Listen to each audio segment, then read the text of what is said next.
रामू आणि श्यामू नावाचे दोन मित्र होते. रामूच्या घरची परिस्थिती अगदी बेताची होती. रामूच्या घरचे शेती करायचे आणि श्यामूच्या घरचे मात्र नोकरी करायचे. पण रामू आणि श्यामू दोघे चांगले मित्र होते.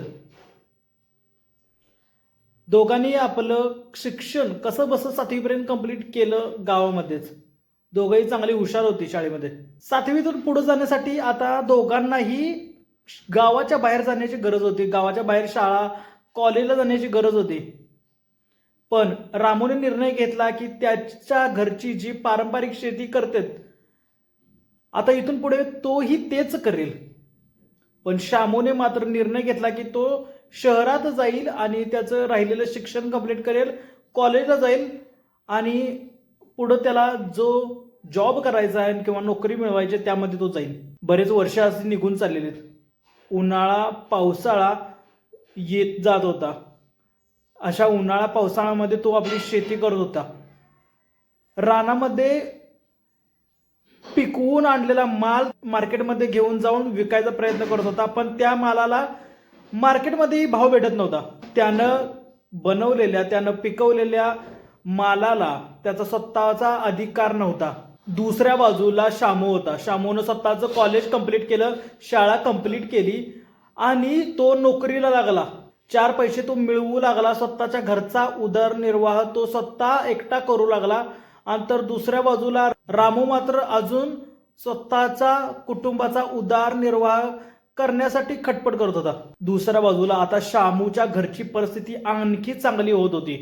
श्यामूच्या दर महिन्याला पगारामुळे श्यामूच्या घरची परिस्थिती आता सुधरत चाललेली. श्यामूच्या घरी नवनवीन गोष्टी येत होत्या. तर दुसऱ्या बाजूला रामू मात्र शेतात त्यानं उगवलेल्या पिकवलेल्या मालाचा भाव कधी वाढतोय किंवा माल कधी नीट उगवतोय उन्हाळ्यात पावसामुळं याची तो वाट बघत होता. आता दोघंही तरुण वयात आलेले. दोघांचाही लग्नाचा विचार चाललेला. रामूच्या घरच्यांनीही रामूच्या लग्नासाठी स्थळं बघायला चालू केली. तर दुसऱ्या बाजूला श्यामूच्या घरच्यांनीही श्यामूसाठी स्थळं बघायला चालू केली. रामूकडे शेती होती पण रामूकडे नोकरी नव्हती. त्यामुळे जो उत्पन्न मिळत होतं त्याच्यामुळे त्याच्या लग्नामध्ये बरेच अडथळे येत होते. घरचा उदरनिर्वाह नीट होत नसल्यामुळे त्याला कोण मुलगी द्यायला तयार होत नव्हतं. त्याचं लग्न ठरायला बरेच प्रॉब्लेम येत होतं. तर दुसऱ्या बाजूला श्यामूसाठी मात्र मुलींची लाईन लागलेली. का तर श्यामूकडे नोकरी होती आणि तो स्वतःच्या कुटुंबाचा उदरनिर्वाह पण व्यवस्थित करत होता आणि आता त्याची परिस्थिती चांगली सुधरत होती. यातच दोघांचं पण लग्न ठरतं. दोघांचं लग्न होतं. आता बरीच वर्ष निघून जातात यामध्ये आणि येणारा मध्यान काळामध्ये म्हणजे मध्यान वयामध्ये येतात.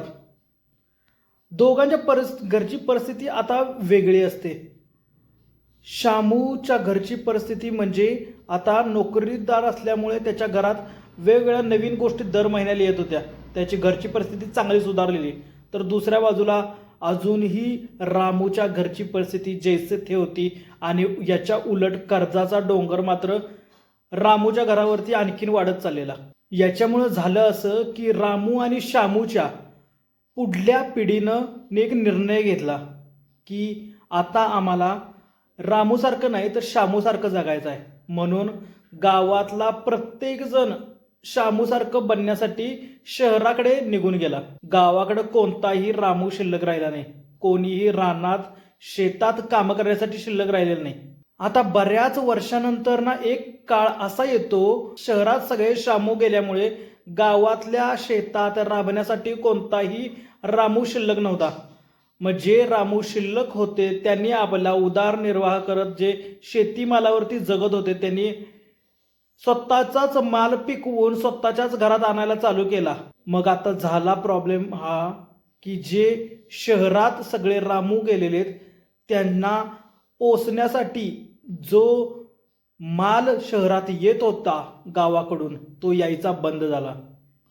आता याच्यामुळे झालं असं की शहरात गेलेले सगळे श्यामू आता उपाशी पडू लागलेले. सांगायचं मित्रांनो एकच आहे, तुम्ही कितीही मोठे झालात काही झालं तरी सगळं जे काही चाललंय ते पोट भरण्यासाठी चाललंय. आणि जर तुम्ही शेती असून शेती करत नसाल तर नक्की हा तुमच्यासाठी सगळ्यात मोठा तोटा होणार आहे. येणाऱ्या काळात प्रत्येकजण शामू बनाय चाललाय, पण रामू जर कोणी बनला नाही तर नक्कीच शामू उपाशी राहणार हे नक्कीच आहे.